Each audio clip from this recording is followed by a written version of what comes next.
You're here. I knew a real squad would blow through just fine. Sorry if the mech scuffed your pads. I'll get you something nice when we get back to Alliance space. I've gotta have some back pay coming. What about your crew, acting captain? Total loss. Toxic food turned them wild. They propped me up here in some kind of ritual behavior. Waiting for a chance to signal has been hell. That's the best you can do? You let all your people talk back like that? Who are you exactly? Doesn't matter. You're running a very questionable setup here, Captain. Explain. Of course. It was chaos after the crash, and the crew never really accepted me as captain. They rebelled and trapped us here. Once they started eating the toxic food, I couldn't control them. And I couldn't get to the beacon.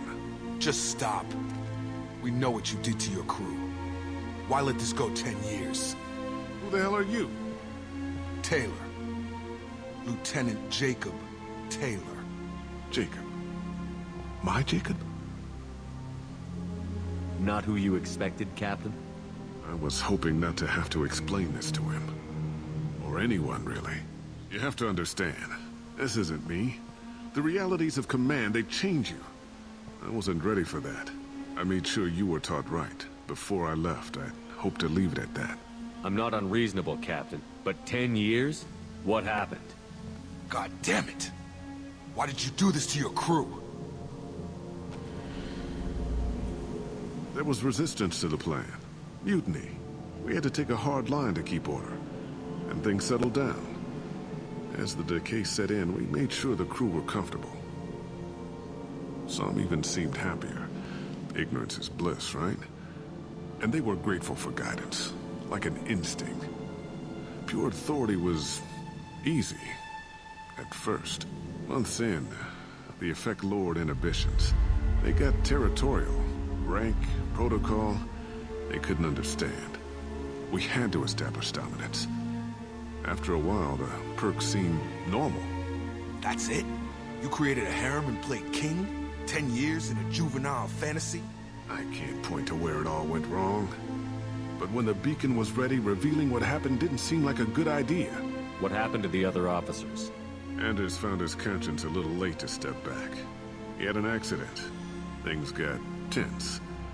End of the day, I was the one with the mechs. I got a little basic in setting examples. But I was kind to my people once things settled down. Seemed like I'd earned some peace. You fought over people like they were toys. Things. The stores from the ship couldn't last forever. You had to know this would end one day. Dining for one can really stretch things out. Besides, I can think of a lot worse retirement plans than stripping down and joining the droolers. That was before the hunters, of course. Dumb or not, I'd feel it if they got their hands on me now. They want blood. I'd prefer to keep it. It's all about you. Everything. You didn't feel any responsibility to get out of here for the sake of family? I gave him a good start. He was a smart kid and was better off not following me. We figured that out a long time before I took jobs in deep space. And after things escalated here, it seemed best to just disappear off the galactic map. Till you needed someone to save your ass. What triggered the males to change and threaten you? This planet has some strange cycles to it. I've seen some plants around I never saw before. Odd weather. Maybe some just adapted a little too well. And if you treat them like animals, big shock. They become animals. We can help these people. Cerberus can have ships here in days and pull everyone out. He's not worth the fuel to haul him out or the air he's breathing. He's damn lucky I don't think he's even worth pulling the trigger. I don't know who you are, because you're not any father I remember. We'll secure him for an Alliance court. For every year here, he'll have 10 to think about it. Give him all the time in the galaxy. The man who did this doesn't know right from wrong. I'm sorry, Jacob. I did the best I could. I'm 10 years past believing that.